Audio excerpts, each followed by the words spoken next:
Eight sharp 6 o'clock पहली jingle शुरू होती थी और हम पुणे को गुड मॉर्निंग बोलते थे।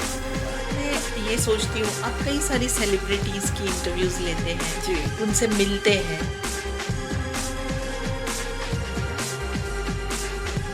It was Shahrukh. ओह वाह। Okay, I okay? मैंने कहा I was okay 5 minutes back, now I am not okay. And मेरे बैकग्राउंड में पता है क्या बज रहा था? टन टन टन टन टन टन टन टन टन। To celebrities like Pandit Bhimsen Joshi, Shahrukh Khan, Madhuri Dixit हो या आशा जी हो, Pandit Shiv Kumar Sharma. It is the top most channel. Also the first. Yes. तो ये जर्नी रेडियो मिर्ची की, वाज इट कि स्मिता जी इससे जुड़ गई, या रेडियो मिर्ची पहले आया या स्मिता पहले? I went there, interview हो गया and I got selected. So I was technically hired 6 months before Radio Mirchi was launched in Pune. याद रखना कभी अलविदा ना कहना, कभी अलविदा ना कहना। सो बहुत बढ़िया शाम है और आपका बहुत स्वागत है स्मिता। सो आज की शाम आपको कैसे लग रही है? रश्मि, सबसे पहले बहुत बहुत शुक्रिया मुझे इनवाइट करने के लिए। लाई भारी पुणेरी के बारे में मैंने बहुत सुना है, आपके वीडियोस मैंने देखे हैं और आज आप मुझे आपके शो पे फीचर कर रही हैं। Thank you so much. शाम बहुत खूबसूरत है क्योंकि आप बड़ी खूबसूरत लग रही है। अरे वो तो आपका प्रेजेंस हमको ज्यादा खूब बना रहा है। और मुझे ऐसे लगता है कि ये शाम सिर्फ लई भारी पुनेरी की नहीं है, पर हमारा जो ये शो है कि स्पॉटलाइट विद रश्मि, तो आज ये शो में आपका स्वागत है। थैंक यू, आज मुझ पे स्पॉटलाइट पड़ा है। Thank you so much. मैं हमेशा ये सोचती हूँ कि अगर माइक ऑन हो जाता है स्टूडियो में, जब माइक ऑन होता है तो आप क्या महसूस करती है कि आरजे स्मिता एक रियल पर्सनालिटी है या एक रेडियो पर्सनालिटी है? रश्मि, बहुत अच्छा सवाल आपने सबसे पहले तो जो पूछा है, इसके लिए आपको मैं कॉम्प्लीमेंट देना चाहती हूँ। बहुत सारे लोगों को ये लगता है कि माइक ऑन होने के बाद आरजेस कुछ अलग ही बन जाते हैं या फिर कुछ अलग ही उनमें समा जाता है। ऐसा नहीं है। मुझे जेन्युइनली ऐसा लगता है कि एक आरजे या फिर जो इंसान रेडियो पे बात करता है, उस इंसान ने हमेशा जो वो रियल है वही दिखाना चाहिए, उसी तरीके से बात करनी चाहिए, उसी तरीके से लोगों के साथ कनेक्ट करना चाहिए। वरना बड़ा बेस लगा के भी लोग बात करते हैं, वो एक पॉइंट के बाद फेक लगता है। या फिर बड़ी ही मीठी आवाज में बात करने की कोशिश करते हैं, वो भी फेक लगता है। तो आपकी आवाज जैसे आपको परमेश्वर ने दी है, उस आवाज से आप बात कीजिए, उस नॉर्मल सी से आप बात कीजिए। और radio is a medium of heart to heart connection. Normality आप जितनी रखेंगे आपके कॉन्वर्सेशन में, उतना अच्छा है। राइट। तो everything is genuine ji. About Smita. हाँ, कभी कभी हर चीज तो हम ऑब्वियसली रियलिटी को लेके नहीं बता सकते हैं। रश्मि, कभी कभी ऐसा होता है कि शो करने से पहले आपका किसी से झगड़ा हुआ है, बॉस के साथ अनबन हुई है, फैमिली मेंबर के साथ कुछ खटके उड़े हैं आपके, तो कभी कभी ऐसा होता है कि आपने ना आपके उस मूड को, जो खराब मूड है उसको आपने स्टूडियो के दरवाजे के बाहर ही रखना चाहिए, क्योंकि आपको लाखों करोड़ों लोग सुन रहे हैं। जब वो आपको सुनते हैं तो आपका एक खराब मूड उन सबका मूड खराब कर सकता है। तो इतना तो एक आरजे ने एक्टर होना ही चाहिए कि you should know what emotion to give to the listeners. Right. तो ये तो बहुत बढ़िया क्वालिटी है। और अगर मैं बात करूं तो रेडियो मिर्ची ये सबसे उम्दा चैनल है। जी। I think it is the top most channel. Also the first. Yes. तो ये जर्नी रेडियो मिर्ची की, वाज इट कि स्मिता जी इससे जुड़ गई, या रेडियो मिर्ची पहले आया या स्मिता पहले आई? वाज इट द हेन और द एग?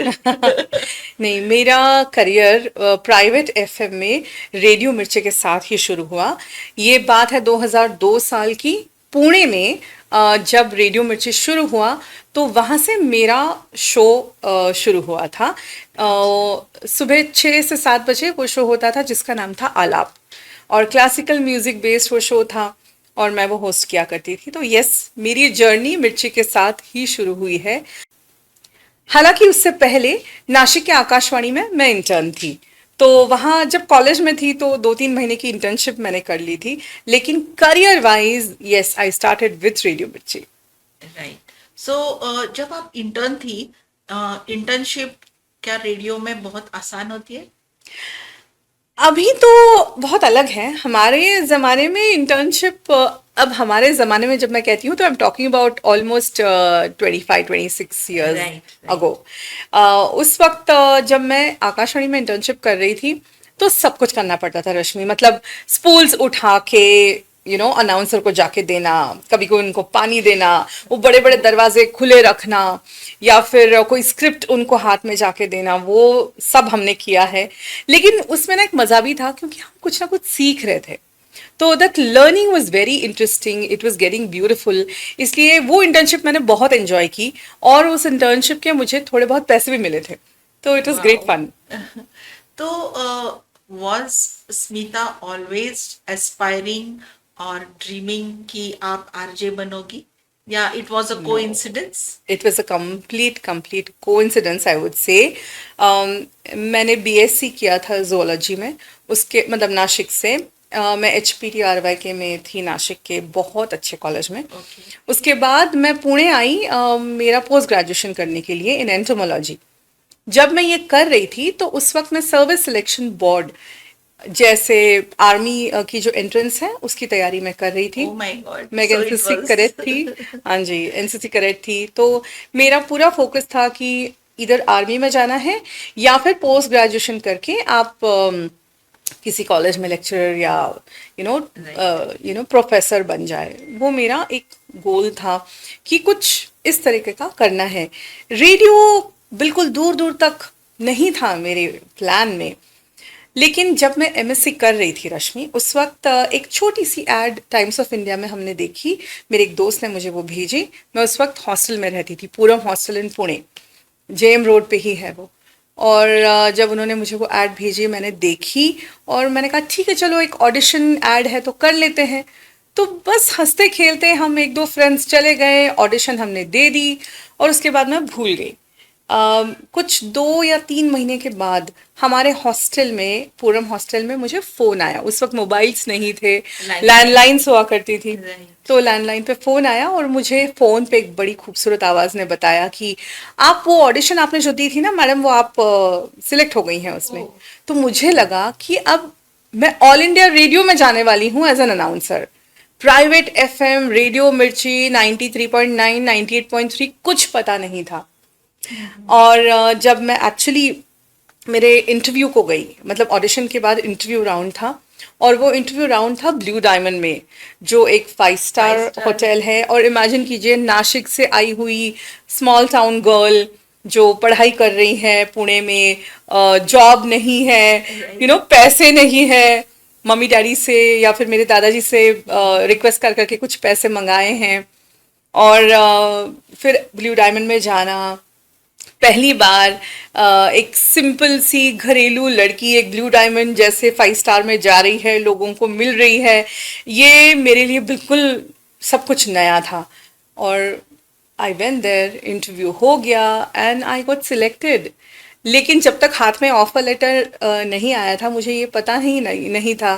कि लेकिन जब सिलेक्शन होगा या नहीं। हाँ, लेकिन जब तक ऑफर लेटर हाथ में नहीं आया था तब तक मुझे पता ही नहीं था कि ये ऑल इंडिया रेडियो नहीं है, ये है रेडियो मिर्ची, जो टाइम्स ऑफ इंडिया ग्रुप का प्राइवेट एफएम चैनल है। And wow. That's how I got selected. That was a life changing moment. या इट तो ये जो सफर था ये वहां शुरू हुआ। तो I just have a query in mind कि जब आप फैमिली को बोलते हो कि मैं ये स्पेसिफिक सब्जेक्ट में कुछ करना चाहती हूँ, एंड सडनली आपकी लाइफ टर्न लेती है हाँ जी, कि अभी तो मेरा लाइफ का मोमेंटम चेंज हुआ है, तो आपकी फैमिली ने इसको कैसे लिया? बहुत ऑनेस्टली मैं आपको ये बात बताना चाहती हूँ। मैं एक typical Maharashtrian middle class family से बिलोंग करती हूँ।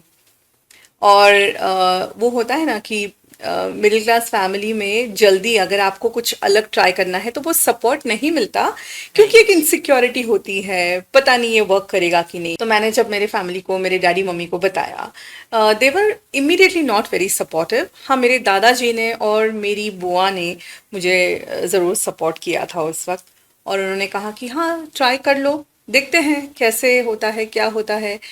जब धीरे धीरे मेरा शो थोड़ा बहुत पॉपुलर होने लगा, उस वक्त my dad mom got convinced कि अच्छा ठीक है, इसका डिसीजन राइट है। राइट।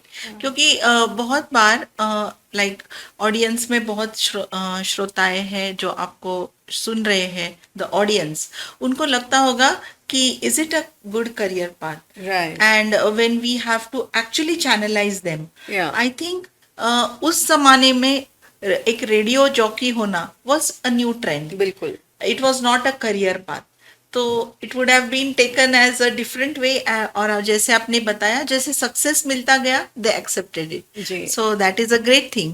और जब आप रेडियो मिर्ची की स्टूडियो पे फर्स्ट डे पहुंची, so how was your feeling, was it that थोड़ा सा नर्वस, थोड़ा कैसे होगा, how was that day? रश्मि, मैं आपको एक बहुत इंटरेस्टिंग बात बताना चाहती हूँ। जब मैं हायर हुई थी, उस वक्त रेडियो मिर्ची का कोई स्टूडियो नहीं था। ओह। हम लोग बैठते थे टाइम्स ऑफ इंडिया की बिल्डिंग में, जो एफसी रोड में, एफसी कॉलेज के बिल्कुल सामने है, वैशाली होटल के बगल में।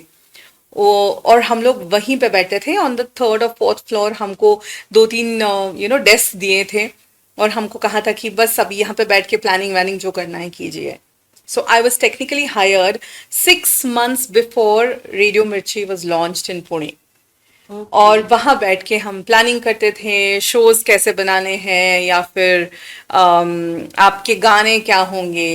एंड देन धीरे धीरे धीरे फिर कोंडवा में स्टूडियो बनने लगा, और फिर हम बहुत एक्साइटेड हो गए। हमको लगा कि यार अभी हमारा खुद का स्टूडियो मिलेगा हमें, हम जाएंगे और वहाँ पे हमको हमारे डेस्क मिलेंगे। And that happened. इमीडिएटली हुआ वो, कुछ ही मेरे ख्याल से 1 आध 2 महीनों में हमको हमारी जगह मिल गई थी। लेकिन टू आंसर योर क्वेश्चन, जब पहली बार मैं स्टूडियो में गई शो करने के लिए, राइट। ओ माय गॉड, मतलब वो दिन मेरे हाथ कप कपा रहे थे। कॉन्फिडेंस लो बिल्कुल नहीं था, क्योंकि आकाशवाणी में मैंने उससे पहले शो किया था when I was an okay. Intern. Okay. लेकिन बहुत एक्साइटमेंट तो ज़रूर थी कि ये पता नहीं कैसे वर्कआउट होगा, इसका क्या होगा, लोग अगर सुनेंगे भी तो will they call me, will they send me letters. उस वक्त लेटर्स भी होते थे, और मेरा शो तो बहुत जल्दी होता था, मतलब सुबह 6 बजे। तो प्रैक्टिकली मैं स्टूडियो का शटर खोल के फिर शो करने के लिए स्टूडियो में घुसती थी। तो बहुत एक्साइटमेंट थी। First show was great, I mean it was great excitement. Right. तो आई थिंक आपका शो 6 बजे होता था, तो आप कैसे कम्यूट करती थी? Like it was so difficult कि इतनी सुबह उठ के, वी हाँ। ऑलवेज सी रेडियो पीपल कि रेडियो हम लगा देते हैं, पर उसके पीछे जो मेहनत मेहनत होती है, होती है। जो एंकर्स होते हैं, they have to really struggle for the timing कि वो शो हम तक टाइम पे पहुंचे। हाँ। तो उस वक्त मेरे जो दादाजी हैं, उनके छोटे भाई, उनके घर पे मैं रहा करती थी खड़की में। खड़की से कोंडवा का डिस्टेंस बहुत ज़्यादा था, अप्रॉक्सीमेटली 50 मिनट्स का वन साइड ट्रैवल होता था। और मेरी एक दोस्त थी जिसने मुझे एक सनी दी थी कि चल ले ले यार, तेरी मॉर्निंग्स तो सॉर्ट हो जाएंगी, क्योंकि सुबह बस नहीं थी या रिक्शा नहीं थी। 5 बजे कहाँ मिलेगा ना पुणे में ये सब। तो मैं वो सनी लेके कोंडवा तक आती थी। एंड सुबह सुबह कुत्ते पीछे लगते थे, कभी कभी गाड़ी बंद पड़ जाती थी, पेट्रोल कम होता था। तो ये सब कुछ use to be very challenging. लेकिन आज हंसी आती है ये सब याद याद करके। And I use to reach the studio at dot 5:45। फिर शटर खोल के हमारे जो गार्ड भैया थे उस वक्त, वो हमको अंदर लेके जाते थे। और फिर शो मैं शुरू करती थी एट शार्प 6 o'clock। पहली जिंगल शुरू होती थी और हम पुणे को गुड मॉर्निंग बोलते थे। वाओ। तो you you were entire team, यानी पूरी टीम तब टीम नहीं, मैं अकेली थी। अच्छा, तो आपको ही पूरा सब हाँ, एडजस्ट करके ऑन करके आपका शो शुरू यस करना था। Yes yes. ओ, तो ये बहुत ही अनोखा एक्सपीरियंस था। और जब मैं ये सोचती हूँ कि लोग आपकी आवाज सुनते हैं, अक्सर होता है कि आरजे की आवाज सुनी जाती थी। जी, एक जमाना था अमीन सयानी, या there used to be lot of people जिनकी हमने सिर्फ वॉइस सुनी, सुनी है, और हाँ। हम तरसते थे कि ये आवाज के पीछे जो चेहरा है वो कौन है। जी, तो हाउ डज इट फील कि आपकी ऑडियंस आपको सुन सकती है लेकिन देख नहीं सकती है? जैसे टीवी पे होता है कि देख सकते हैं। हाँ, जी, हमने टीवी पे बहुत सारे न्यूज एंकर्स देखे हैं या एंकर्स देखे हैं जो दिखते हैं, हाँ, पर रेडियो में वैसे नहीं होता था। अभी तो थोड़ा सा जमाना बदल गया है, पर हाँ। वो एक्सपीरियंस आपके लिए कैसे था कि मैं तो सिर्फ एक आवाज हूँ, स्मिता की आवाज, लेकिन लोग मुझे देख नहीं पा रहे। एक्चुअली तब इतना फर्क नहीं पड़ता था क्योंकि सोशल मीडिया नहीं था ना। हाँ, अभी सोशल मीडिया है इसलिए शायद लोगों को ये लगता होगा, लेकिन उस वक्त बिल्कुल मतलब दिमाग में भी ये बात नहीं आती थी कि अरे लोग मुझे देख नहीं पा रहे हैं। लेकिन एक इंटरेस्टिंग बात मैं बताना चाहती हूँ। मैं उस वक्त जब भी मैं रिक्शा में बैठती या फिर बस में ट्रैवल करती थी यार, अगर मैं किसी फ़ोन पे बात कर रही हूँ तो ऐसा हुआ है कि रिक्शा वालों ने रोक के मुझे पूछा है कि मैम आपका क्या नाम है, आपकी आवाज़ सुनी सुनाई लगती है। तो ये उस वक्त बहुत अच्छा लगता था। या फिर किसी दुकान में आप गए हैं कुछ खरीदने के लिए और दुकानदार आपसे पूछ रहा है कि आपको कहीं सुना है, आप क्या करती हैं। तो that use to be a novelty. तो ये होता है कि मेरी आवाज ही पहचान पहचान है, है, गर गर याद याद रहे। रहे। तो ये तो बहुत बढ़िया है। शायद ये गाना यहीं से शुरू हुआ और यहीं पे आरजे के लिए है। हाँ जी। तो जब मैं सोचती हूँ, ऐसे अक्सर ऐसे इंसिडेंट होते होंगे कि may be you are having a awkward moment, hmm. या कोई फनी मोमेंट भी होता है। तो ऑकवर्ड मोमेंट कभी हुआ है? अरे बहुत बार हुआ है ऑकवर्ड मोमेंट, बहुत बार। कभी कभी ऐसा हुआ है कि आपने किसी गेस्ट को इनवाइट किया है और वो गेस्ट पहुंच नहीं पाए हैं, या फिर आपने कुछ इंटरेस्टिंग कॉन्टेस्ट प्लान की है और आपको जवाब वैसे नहीं आए हैं फ्रॉम योर लिसनर्स। एक तो बहुत मज़े का किस्सा मैं बताना चाहती हूँ आपको। 4 अगस्त का दिन था और किशोरदा का जन्मदिन होता है, और मैंने डिसाइड किया था कि मैं एक स्पेशल शो उन पे करूँगी। उस वक्त मैं फ्लैशबैक नाम का शो करती थी जो दोपहर को 1 से 2 बजे एयर होता था पुणे में। तो मैंने डिसाइड किया कि चलिए हम एक काम करते हैं, हम किशोरदा के बेटे अमित कुमार जी को रेडियो पे इंटरव्यू करते हैं। तो मैं 2-3 दिन से उनका नंबर ढूंढ रही थी लेकिन मुझे वो मिला नहीं था। फिर इंदौर की मेरी एक दोस्त है, उन्होंने मुझे वो नंबर भेजा। और उस वक्त मेरे ख्याल से मोबाइल फोन्स बड़े मतलब आ चुके थे, मतलब they were being used by people. हाँ, और वो एसएमएस पे एसएमएस होते थे ना उस वक्त, हाँ। तो एसएमएस पे मुझे नंबर मिल गया। और मेरा शो शुरू होने में कुछ आधा घंटा था, तो मैंने हॉटलाइन से उनको फ़ोन लगाया और मैंने पूछा कि हेलो, क्या आप अमित जी बात कर रहे हैं? तो वहाँ से आवाज़ आई कि हाँ जी बोलिए, कौन बात कर रहा है? तो मैंने कहा मैं रेडियो मिर्ची से आरजे स्मिता बात कर रही हूँ, आज किशोरदा का जन्मदिन है तो किशोरदा के बारे में आपसे बात करनी है। तो उन्होंने खुश होके मुझसे कहा कि हाँ हाँ ज़रूर ज़रूर बात करेंगे, आप मुझे 5 मिनट में कॉल कीजिए, मैं अभी जर्मनी निकल रहा हूँ, मैं एयरपोर्ट पे हूँ, मैं चेक इन करके आपको इंटरव्यू देता हूँ। तो मुझे बहुत खुशी हुई, मैंने कहा अमित कुमार अब बताएंगे इतनी सारी बातें अबाउट किशोरदा अपने पापा के बारे में। तो मैंने 5-10 मिनट के बाद उनको वापस फ़ोन लगाया हॉटलाइन से। अब देखिए मेरा शो अभी शुरू होने के लिए 20 मिनट बाकी है, हाँ पहले आधा घंटा, अब 20 मिनट। तो जब मैंने शो का टाइमिंग देखा, मैंने कहा चलो ठीक है, हम रिकॉर्ड करके फिर उतने टाइम में एडिट करके रेडियो पर लगा देंगे इस शो को। तो फिर मैंने कॉल लगाया वापस एक बार, तो उन्होंने फ़ोन उठाया और फिर कहा कि हाँ स्मिता जी चलिए अभी बात करते हैं। तो मैंने कहा अभी टाइम तो कम है, तो जैसे रेडियो पे मैं ये शो प्रेजेंट करने वाली हूँ वैसे ही हम इसकी शुरुआत करते हैं क्योंकि एडिटिंग का टाइम तो मेरे पास है नहीं इतना। और फिर मैंने स्टार्ट किया कि हेलो गुड आफ्टरनून 98.3 मिर्ची पर मैं हूं आपके साथ स्मिता, शो है फ्लैशबैक और आज है 4 अगस्त, आज है किशोरदा का जन्मदिन। तो इसी बहाने आज मेरे साथ फोन लाइन पर एक बहुत स्पेशल इंसान है, उनका नाम है Amit Kumar. Hello Amit ji, welcome on the show. और किशोरदा के बेटे हैं आप, बहुत सारी मेमोरीज हैं आपके पास। How are you doing? बातें करनी है आपसे किशोरदा के बारे में।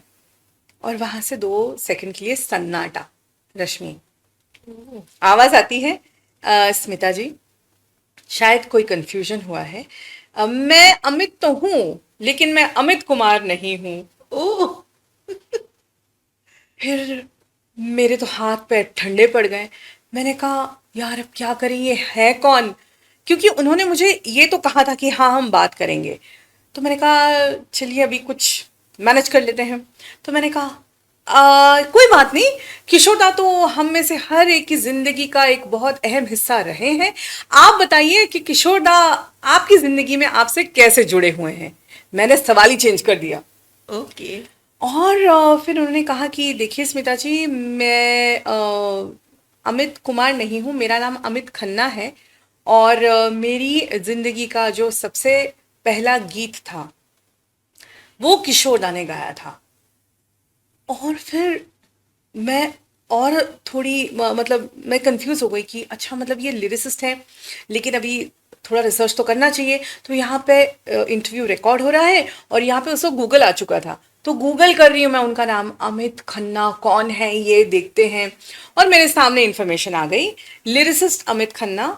और जिस गाने के बारे में वो बात कर रहे थे वो गाना था चलते चलते मेरे ये गीत याद रखना, कभी अलविदा ना कहना, कभी अलविदा ना कहना। And when he told about this entire song और वो गाना कैसे बना, बापिदा का म्यूजिक था, it was a beautiful trivia piece जो मुझे मिला। उसके बाद फिर हमने बहुत बातें की क्योंकि गूगल पे मुझे उनकी इंफॉर्मेशन भी मिल चुकी थी। राइट। और ऑडियंस के लिए मैं बताना चाहती हूँ कि अमित खन्ना वो है जिन्होंने बॉलीवुड ये जो टर्म है वो भारत को दी है। उस जमाने में होता था हॉलीवुड, तो वहां से मुंबई में तब बॉम्बे था, बॉम्बे। बम्बई था। तो ये टर्म वहां से कॉइन हुई है कि मुंबई में जो इंडस्ट्री है, फिल्म इंडस्ट्री है, उसका नाम हम बी से बॉलीवुड रखेंगे। So he is that guy. And वो इंटरव्यू बहुत अच्छा हुआ, थैंक गॉड मेरी इज्जत बच गई। तो ऑकवर्ड मोमेंट मेरे ख्याल से बहुत बढ़िया मजेदार मोमेंट हो बन गया गया। जी। तो ऐसे बहुत सारे इंसिडेंट हुआ करते हैं। जी। और फनी इंसिडेंट भी हुआ होगा। ओ फनी इंसिडेंसेस तो काफी हुए थे, मुझे याद करना पड़ेगा लेकिन। अच्छा। तो ऐसे कोई फनी इंसिडेंट की जहां पे आप लाइव हो, हाँ। और लाइव होते हुए maybe some audience has done a mischief and you all laughed in the studio, होता होगा। देखिए मैं फंबल भी काफी किया करती थी रेडियो पे, क्योंकि जैसे मैंने शुरुआत में ही कहा था ना कि आप जैसे ओरिजिनली बातें करते हैं फ्रेंड्स के साथ, दोस्तों के साथ या फिर फैमिली मेंबर्स के साथ, आप जैसे ओरिजिनली बात करते हैं वैसे रेडियो पे बात करना इज ऑलवेज बेटर। तो एक बार क्या हुआ था मुझे याद है, मैं लाइव शो कर रही थी और उसमें कुछ मैंने किसी का नाम या कोई कोई वर्ड शायद मैंने गलत प्रोनाउंस किया। और हमारे एक बहुत सीनियर रिकॉर्डिस्ट हैं, उनका नाम है पीटर गायकवाड़।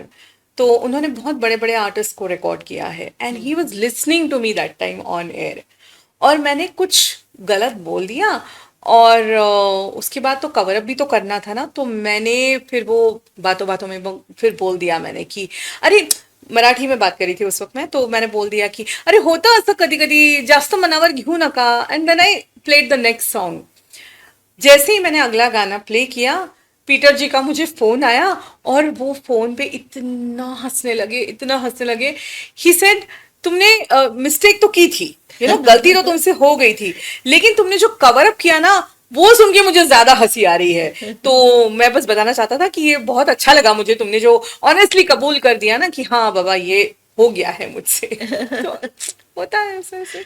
एक्चुअली आरजे हम जब देखते हैं सुनते थे पहले, लेकिन अभी बहुत सारी मूवीज बनी आरजे हाँ पे, या जैसे गुड मॉर्निंग दिल्ली या गुड मॉर्निंग, हमने बहुत सारी कैरेक्टर्स को देखा और तब जाके पता चला कि इनकी लाइफ और इनकी जो पर्सनल लाइफ ये बहुत अलग होती अलग है। होती है। And there are so many इncidences happening in personal life which should not affect your on air image. लेकिन शायद मुन्ना भाई एमबीबीएस वो मूवी ने तो बहुत ही आरजे हाँ का नजरिया बदल दिया, लोगों को पता चलने लगा। बहुत बार हम देखते हैं कि उसमें हमने देखा कि काफी लोग लाइव उनसे इंटरेक्ट कर रहे करते थे हैं जी। कि somebody was telling a sad moment, जी कोई उनको अपनी कुछ कहानी बता रहा था, वो इवन लव ट्रायंगल रिजॉल्व कर रहे थे जी उसमें, जी बहुत जी। सारी चीजें। तो ऐसे लाइव शोज के वक्त प्रेजेंस ऑफ माइंड होना बहुत जरूरी होता है, या जो बिल्कुल। सलाह आप देते हैं, ऐसे कोई इंसिडेंट्स होते हैं उसमें how do you actually compose yourself? Rashmi ये कॉन्स्टेंटली होता है क्योंकि हम एक लाइव मीडियम है, और लाइव मीडियम में आपको आपका दिमाग बिल्कुल ठंडा रखना चाहिए। आपने आपके जो कैपेसिटी है टू अंडरस्टैंड सामने वाले की प्रॉब्लम, वो आप में अच्छी होनी चाहिए, पेशेंस होना चाहिए। तो एक बार ऐसे हुआ था कि मुझे एक फ़ोन कॉल आया मेरे लाइव शो पे। उस वक्त मैं खूबसूरत नाम का शो करती थी, सुबह 11 से 2 बजे पुणे में वो एयर होता था। और उस शो पे मोस्टली मतलब शो की टैगलाइन ही थी मेन नॉट अलाउड। तो ओह। लड़कों से बात नहीं होती थी, बातें लड़कियों से होती थी। पुणे की जितनी भी खूबसूरत औरतें हैं, I use to speak to the women, content उनके लिए बनता था शो पे। और टैगलाइन थी मेन नॉट अलाउड। लेकिन ट्रस्ट मी, मुझे ईमेल्स मोस्टली लड़कों के आते थे, मुझे कॉल्स मोस्टली लड़कों के आते थे, मुझे मैसेजेस मोस्टली लड़कों के आते थे। तो उसमें एक मुझे ईमेल आया था जहाँ उस लड़के ने बड़े विश्वास के साथ मुझे ये बताया था, लॉट ऑफ ट्रस्ट, कि he has been tested HIV positive, और ही वांटेड माय एडवाइस कि मैं अब तक घर वालों से मैंने बात नहीं की है, लेकिन मैं आपसे जानना चाहता हूँ कि मैं क्या करूँ इस सिचुएशन में। और उसके बाद ऑब्वियसली मेरा काम था उसे सपोर्ट देना। या देखिए क्या होता है ना, हमारे लिसनर्स के साथ हमारा रिश्ता ऐसे ही बन जाता है कि राइट। मैंने उनको देखा नहीं होता है, उन्होंने मुझे देखा नहीं होता है। जैसे आप कुछ देर पहले कह रही थी कि we not seen each other, लेकिन वो आवाज़ की वजह से ट्रस्ट बन जाता है। तो फिर मैंने उनको रिप्लाई दिया, मैंने उनको कहा कि आप मुझसे फ़ोन पे बात कर सकते हैं क्या, maybe I will be able to speak to you better. And with a lot of trust he did give me his number, I called him, I spoke to him for a good amount of time. And मैंने उनको कहा कि Ruby hall clinic में एक HIV का section है। मैंने उस डॉक्टर का भी उनको नंबर दे दिया, and he went to the department and he got himself treated. लेकिन ये बात आपको कोई आके बताता है कि मैं HIV पॉजिटिव हूँ, ये दोस्त भी नहीं बताएंगे एक दूसरे को इमीडिएटली। तो वो ट्रस्ट रेडियो आप में क्रिएट करता है। एंड ऐसे बहुत बार हुआ है कि लोगों ने उनकी पर्सनल चीज़ें शेयर की हैं, क्योंकि उन्हें पता है कि ये हम जाके रेडियो पे ब्रॉडकास्ट नहीं करेंगे, लेकिन हमें सलाह करेक्ट मिलेगी। राइट। तो sometimes you are a counsellor, कभी या फन एलिमेंट होता है, कभी जी काउंसलिंग होता है, कभी ऑकवर्ड मोमेंट्स होते हैं कि क्या जवाब दूं। जी। So always you are playing a different role different every role. time, and I always remember कि मैं आपका एक मराठी शो सुना करती थी, रात में होता था, हाँ जी मराठी गाने उसमें रहते थे। जी। तो did you start your journey, आपने आपकी जर्नी मराठी से शुरू की थी या आपने हिंदी से शुरू की थी? नहीं, मैंने हिंदी से शुरू की थी, और उस वक्त radio Mirchi was a Hindi channel. कुछ सालों के लिए हिंदी ही था ये चैनल, लेकिन हम थोड़ी बहुत मराठी बोल लेते थे बिकॉज पुणे मार्केट है। आप जितना लोकल लैंग्वेज को लेके बात करेंगे, आप उतना रीच कर सकते हैं आपके ऑडियंस के, और करीब जा सकते हैं। और मैं तो महाराष्ट्रनी हूँ, तो मैं मराठी में तो डेफिनेटली थोड़ी बहुत बात कर ही लेती थी, लेकिन शोज हमारे हिंदी होते थे। I started technically as a Hindi RJ, लेकिन after a particular period the brand realised कि लोकल और ज़्यादा जाना इम्पोर्टेंट है। तो लोकल थिएटर हो, लोकल फिल्म्स हो, या फिर लोकल कंटेंट हो, लोकल सेलिब्रिटीज़ हो, इन सबको हमने फीचर करना शुरू कर दिया, एंड धीरे धीरे we became a local channel, like a Marathi channel. Now we are completely Marathi in Maharashtra. Right. आणि म्हणून इट इज लाईक पुणेरी हो, अँड देन मराठी अगदीच आणि पुणेरी. महाराष्ट्र. अगदीच पुणेरी. All that. सो जब हम शोज कंडक्ट करते हैं आप, तो बहुत सारी बार हम सुनते हैं कि आप बहुत एनर्जेटिक बात करते हैं. तो कभी कभी ऐसे होता होगा कि may be you have to bring in the energy, या क्योंकि आप ट्रैफिक में फंस के आते हो, कभी कुछ होता है बैकग्राउंड में, तो how do you bring that energy? Actually वो एनर्जी ब्रिंग इन करने की जरूरत ही नहीं पड़ती, क्योंकि आप जैसे ही आपके ऑफिस में रेडियो स्टेशन में एंटर करते हैं ना, एक तो बहुत ब्राइट रेडियो स्टेशन है हमारा, बहुत यंग रखने वाले इंसान आसपास हैं, हमारे कलीग्स हैं. तो जैसे ही आप एंटर करते हैं, म्यूजिक चलता है बैकग्राउंड में, you feel good. And studio में जाने के बाद तो इट्स ऑल फन, क्योंकि आपको पता है कि वहाँ आप ही हैं, आप ही लोगों से बात करने वाले हैं, and it's going to be a great time. तो आप जो कह रही है मैं समझती हूँ, क्योंकि ऐसे होता है कि आपका मूड कभी कभी डाउन होता है, लो होता है. लो होता है. तो आई थिंक उतना तो आपने मैनेज करना सीखना चाहिए कि आपकी पर्सनल लाइफ और आपकी प्रोफेशनल लाइफ को आपने you should learn how to bifurcate it, क्योंकि आप जो इमोशन लेके बात करने वाले हैं वो बहुत सारे लोगों तक पहुंचने वाला है, उनका दिन भी आपके ऊपर कभी कभी डिपेंड करता है. तो I think that's to be managed. Right. बहुत बार होता है कि हम गाड़ी चलाते हैं, हाँ. ट्रैफिक में फंसे होते हैं, पर आपके रेडियो शोज हमको बहुत एनर्जेटिक फील करवाते हैं कि नहीं, जी, एटलीस्ट चलो ट्रैफिक में फंसे तो कुछ सुन लो. सुन लो. तो आई बिल्कुल. Think radio brings a vibe. जी. रेडियो बहुत सारी जिंदगियों को चेंज करता है, and most of the RJs are responsible for जी. इट. और जैसे हमने रेडियो मिर्ची का नाम सुना है, it is the best known channel. Yes. यानी mostly from my college days और वॉट एवर, मैंने रेडियो मिर्ची ज्यादा सुना है. जी. तो विथ योर जर्नी रेडियो मिर्ची के साथ, आई थिंक रेडियो मिर्ची is soon completing 24 years. Yes. तो what is like something Radio Mirchi is going to change? Oh my God. Some secrets. You want me to spill the beans? We've just completed 24 years. And of course, in the 25th year, अभी 25th year हमारा शुरू हो गया है. 1st May को हमने launch किया था 2002 में, एंड वी completed 24 years. तो बहुत सारी एक्साइटिंग प्लान्स हैं. There are lot of interesting things coming up. हम बहुत सारी ऑर्गेनाइजेशंस के साथ कुछ कुछ नया करने की प्लानिंग में है अभी.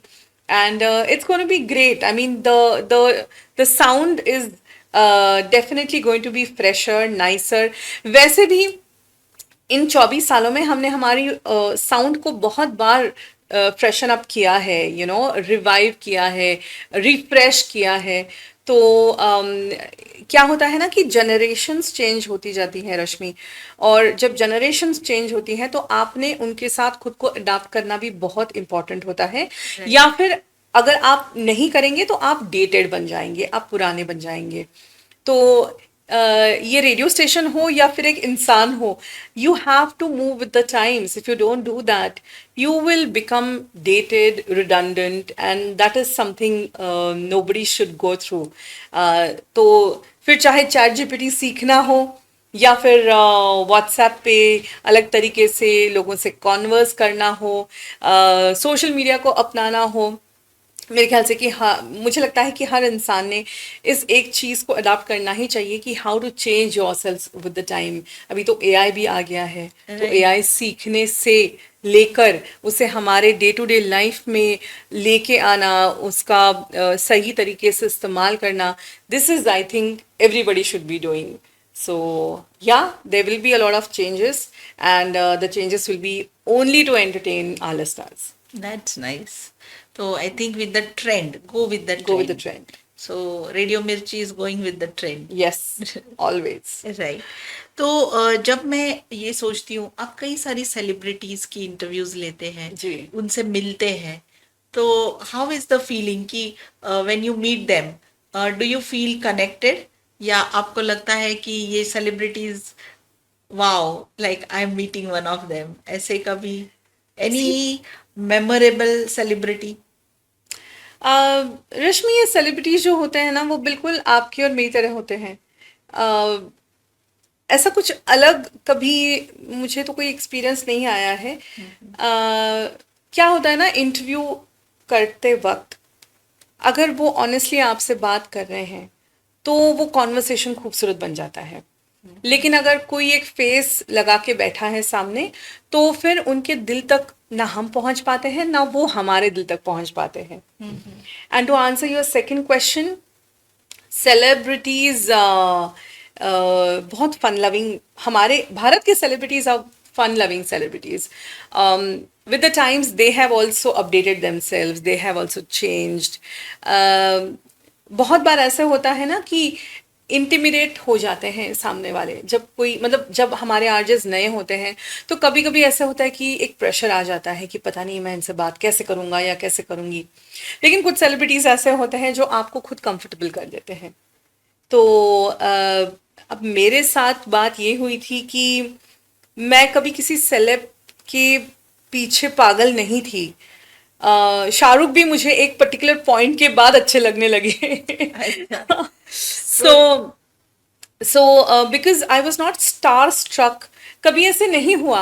हाँ, एक थोड़ा सीनियरिटी को लेके थोड़ा प्रेशर आ जाता था because I have spoken to celebrities like Pandit Bhimsen Joshi, Shahrukh Khan, Madhuri Dixit हो या आशा जी हो, पंडित शिव कुमार शर्मा हो, लॉर्ड ऑफ देम।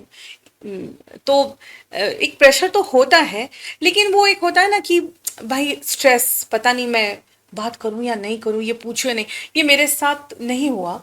ऑल्सो ना एक और चीज़ है इंटरव्यूअर के लिए जो बहुत इंपॉर्टेंट होती है, फिर चाहे वो पॉडकास्ट करने वाले हो या रेडियो पे हो या टेलीविजन पे हो या किसी स्टेज शो पे हो, आपने अगर वो सेलिब्रिटी को अच्छी तरीके से पढ़ लिया है या फिर उनके बारे में पढ़ा है, आप अपडेटेड है ना, तो वो प्रेशर नहीं आता है। तो या इट वॉज ऑलवेज ग्रेट। जितने भी सेलिब्रिटी से मैंने बात की है, this conversations have really been very very amazing. And I remember one interview I done with Shahrukh. तो हम उस वक्त एक स्पेशल इवेंट था और उनकी एक फिल्म आ रही थी, हम मुंबई गए थे और कॉन्टेस्ट ऐसी थी कि मेरे कुछ स्पेशल लिसनर्स हैं, उनको लेके जाना है शाहरुख को मिलने के लिए। आई थिंक डॉन उस वक्त आ रही थी, Don 2 was getting release at that point in time, और हम रेडियो पार्टनर्स थे। तो हम पहुंच गए मुंबई में जहाँ पे वो इवेंट होने वाला था। It was at Inorbit mall and back stage एक छोटा सा बूथ बनाया था, तो उस बूथ के अंदर हमारे इंटरव्यूज हो रहे थे। ईशा कोपिकर वहाँ पे थी, फरहान आए हुए थे। एंड आई रिमेंबर ऐसी ही छोटी सी जो रूम थी, उसमें बहुत सारी ना तारे थी, मतलब lot of wires were there, क्योंकि प्रिंट मीडिया भी आया था एंड डिजिटल मीडिया उस वक्त जो था वो भी आया था। एंड बातों बातों में शाहरुख एंटर्ड, हमने हेलो हाय किया, बातें की, इंटरव्यू हो गया एंड मैं आगे जा रही थी तो मैं एक वायर में मैं ट्रिप हो गई। ओके एंड मैंने कहा अभी खत्म यार, मतलब इज्जत का फालूदा, इतने बड़े आर्टिस्ट के सामने आप गिर रहे हैं, ये क्या है। तो मैं जैसे ही गिर गई, सामने से मुझे किसी ने हाथ दिया और मैंने वो हाथ पकड़ लिया and then I stood up again and sorry sorry sorry sorry. And वो हाथ में ही था, मेरा हाथ उनके हाथ में ही था एंड आई टर्न्ड टू सी कि मुझे किसने पकड़ा है and it was Shahrukh. Oh wow. Can you imagine, he asked me, he kept his hand on my shoulder and say, are you okay, are you okay? मैंने कहा I was okay 5 minutes back, now I'm not okay. and मेरे background में पता है क्या बज रहा था, टन टन टन टन टन टन टन टन। Imagine, तो वो रियल लाइफ मूवी हो रही थी। that was a real life moment यार। So I think it was a dream moment for you. Dream moment. उसके बाद 2 दिन तो मैं नहा ही नहीं थी यार। तो अगर मैं ये पूछूं कि ये सब चीजें करते हुए you have to travel, Yeah. कभी कभी आपको ट्रैवल करना पड़ता है, कभी लेट नाइट्स होते हैं, तो सो मेनी थिंग्स, बट जी। एज अ फीमेल अगेन आपको वर्क और लाइफ का बैलेंस कैसे हो सकता है? I've got a great family. I've got a great partner. मेरे हस्बैंड बहुत सपोर्टिव हैं, मेरी जो सासू माँ है वो बहुत सपोर्टिव है, my parents were very very very supportive, my mother she is my strength, so she is very supportive and so is my little one, I mean now is not little one, मतलब वो 14 साल का हो गया मेरा बेटा अभिनीत। तो I have got a great support system. तो कभी भी ऐसा नहीं होता है कि 11 बज चुके हैं स्मिता तुम कहाँ हो ऐसा कॉल आया है, या फिर कभी कभी हम ट्रैवल करके सुबह 2-3 बजे किसी शूट से रिटर्न हो रहे हैं और कोई मुझे कॉल किए जा रहा है कि अरे तुम अब तक घर क्यों नहीं आई, ऐसा कभी नहीं हुआ है। So I think that is a very important factor कि आप पे भरोसा होना और आप जो काम कर रहे हैं उस काम को समझ लेना, ये एक बहुत इम्पोर्टेंट बात होती है। तो जब वो पार्ट सॉर्टेड होता है then it doesn't seem to be a challenge. Right, that's true. और अगर मैं एक हम छोटा सा गेम खेलेंगे, हाँ। होता है यस। ना रैपिड फायर, तो अगर मैं सोचूं कि स्मिता को चाय या कॉफी? अच्छा, टाइम स्टार्ट हो गया क्या? हाँ। अच्छा, वापस एक बार। अच्छा, तो योर टाइम स्टार्ट्स नाउ। चाय या कॉफी? चाय। वेस्टर्न या मॉडर्न ड्रेस? वेस्टर्न या ट्रेडिशनल? ओ, टफ। ट्रेडिशनल। ओके। और स्क्रिप्टेड या spontaneous show? Spontaneous. Morning show या इवनिंग शो? ओ, इवनिंग। ओके। एक सेलिब्रिटी जो मराठी है और एक सेलिब्रिटी जो हिंदी है, किसको प्रिफर करोगी?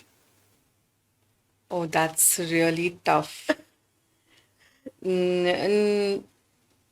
चलो, मेरी मदर टंग मराठी है तो मराठी। तो आप पर्सनल ग्रोथ देखना चाहेगी या ऑडियंस की चाहत? ऑडियंस की चाहत अगर मैं देखूं तो ही मेरी पर्सनल ग्रोथ होगी, राइट, अदरवाइज नहीं होगी। That's good. और अगर मैं स्मिता को देखूं कि of the radio and on the radio, तो कौन सी स्मिता ज्यादा चुलबुली है? uh, दोनों एक्चुअली। अच्छा, दोनों। तो रेडियो शो में भी आप जोक्स चुलबुल? हाँ, मैं जोक्स ज्यादा नहीं मारती बिकॉज अभी तो हालांकि मैं जोनल डायरेक्टर हूँ रेडियो मिर्ची की, तो मैं लाइव शो तो मैं नहीं कर रही हूँ। राइट, लेकिन मैं जोक्स वाली आरजे तो कभी नहीं थी, क्योंकि वो मेरा जॉनर ही नहीं था, या किसी का मुर्गा करना या किसी को राइट, ऐसे ही मजाक करना वो नहीं था। बट हाँ, मेरे शो में कंटेंट ओरिएंटेड चीज़ें ज़्यादा होती थी, इंफॉर्मेशन होती थी। लेकिन वो भी अगर किसी को बतानी है रेडियो पे बतानी है, तो उसका एक जरिया हल्का फुल्का होता था, या फिर आज की भाषा में लोगों से बात करना। That is something I use to do on my show. And कभी कभी ऐसा भी होता था, कोई मोमेंट हो गया है, कुछ गलतियां हो गई हैं, तो उसे हंसते खेलते मैनेज कर लो। राइट। सो आई थिंक ये जो है कि how is Smita beyond the mic, यानी ये तो माइक के सामने स्मिता है, हाँ, हाँ। तो माइक के सामने जब स्मिता नहीं होती है तो हाउ इज शी? घरेलू, बहुत ज़्यादा घरेलू। मुझे बहुत चीज़ें करने में इंटरेस्ट है। मतलब I love cooking, I love cycling, I love to travel. मैं जहाँ ट्रैवल करती हूँ वहाँ के व्लॉग्स डालना मुझे अच्छा लगता है, या फिर मैं लिखती हूँ। I write articles for a magazine called Gyanodaya Marathi में, या फिर लोगों से गप्पे लड़ाना, लोगों को पढ़ना, फैमिली टाइम, फ्रेंड्स के साथ कभी ट्रैवल कर लिया। It's just the way you are. और अभी जो आपकी जर्नी है, तो how do you see yourself forward, यानी इसके आगे आपको क्या करना है? कुछ ख्वाहिश बाकी है? अरे, बहुत बहुत कुछ करना है यार। मुझे नहीं लगता कि आई हैव अराइव्ड और achieved what I am expecting और what I think I should be doing. It's a long way, it's a long journey. बहुत बार ऐसा होता है ना कि आप एक लाइफ में पर्पस ढूंढते हैं एक पॉइंट पे आने के बाद, तो मैं शायद उस मुकाम पे हूँ अभी रश्मि, कि मैं देख रही हूँ कि मुझे वो पर्पस क्या है मेरी एग्जिस्टेंस का, या थोड़ा सा शायद फिलोसॉफिकल लग सकता है, लेकिन कभी कभी ना कुछ चीज़ों के जवाब आपको मिलना बाकी होता है, तो वो जवाब अभी भी मिलना मुझे बाकी लग रहा है. I honestly want to give back to the society. कुछ मुझे सोशल में करने की बहुत इच्छा है. I'm working with some visually impaired friends, students. तो उनको वॉइस मॉड्यूलेशन मैं सिखा रही हूँ, उनको रेडियो क्या होता है उसकी पहचान करा के देने की कोशिश कर रही हूँ. अभी भी मेरी एक बैच पास आउट होने वाली है.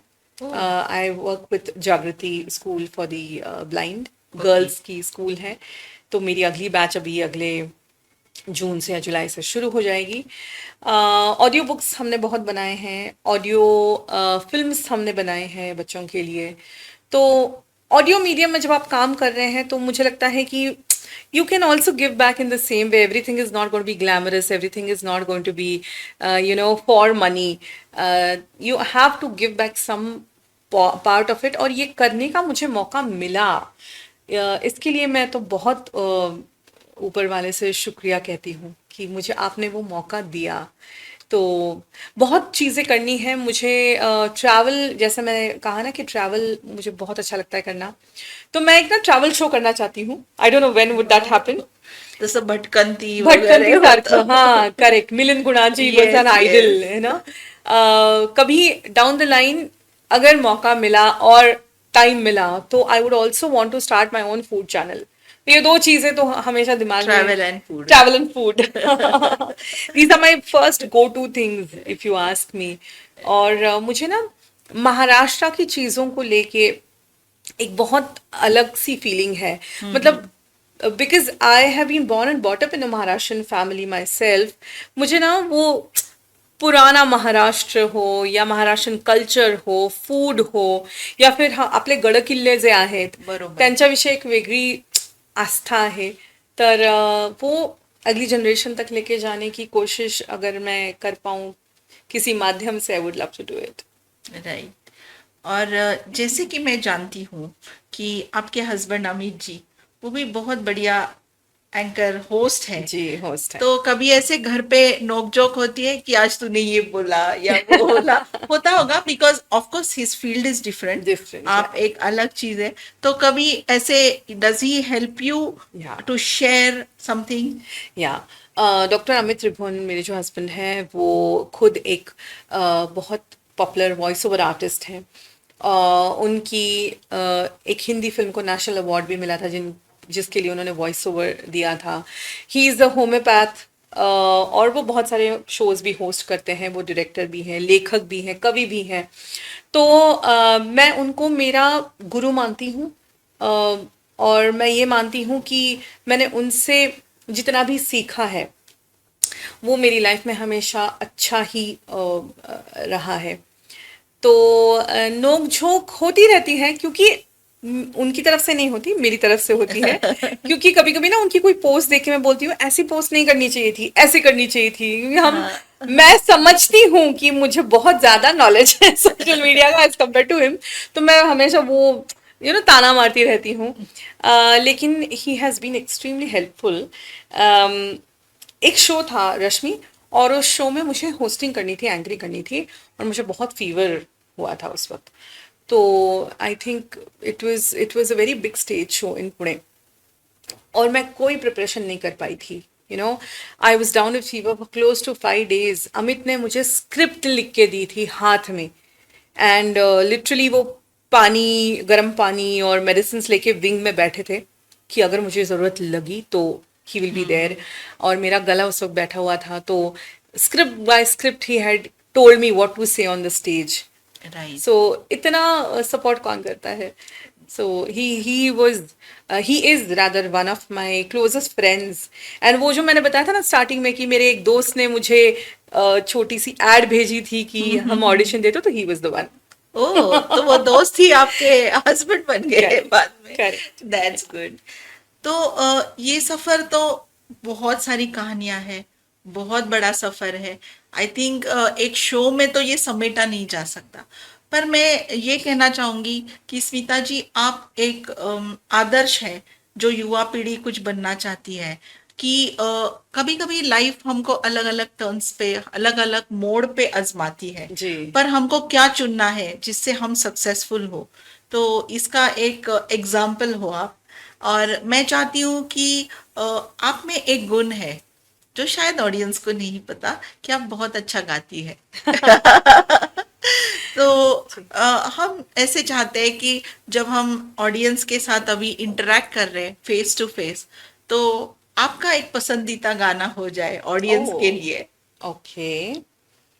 हम्म, तुम आ गए हो, ये आपके लिए है।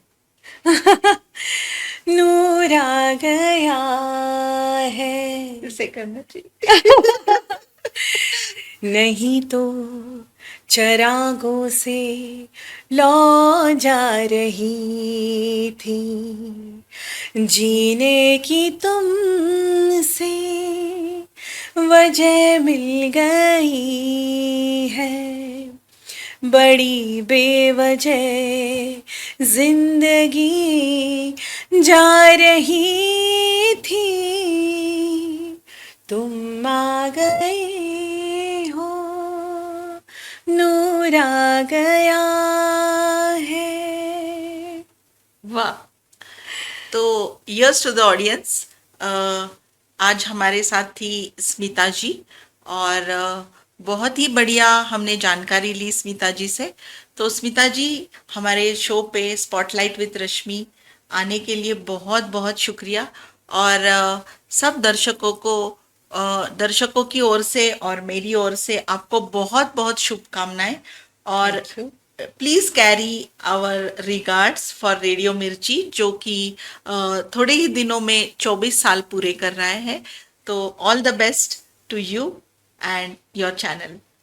मैं ज़रूर आपके रिगार्ड्स मेरी टीम को दूंगी, और my team is very very vibrant, they will be more than happy. लेकिन बस आप स्मिता से जी निकाल दीजिए। जी, तो आपने हमारा जी चुरा लिया। Thank you so much, Rashmi, for inviting me. It was great fun. And because you are such a lively person yourself, आप भी कितनी सारी चीजें करती रहती हैं। मैं कभी कभी आपकी पोस्ट देखती हूँ और मैं सोचती हूँ कि यार इतनी एनर्जी आप में कैसे आती है। तो ये एनर्जी आप बहुत लोगों में ट्रांसलेट कर रही हैं। आपके इस पॉडकास्ट को और आपके हर काम को मेरी बहुत बहुत शुभकामनाएं। Thank you. Thank you so much.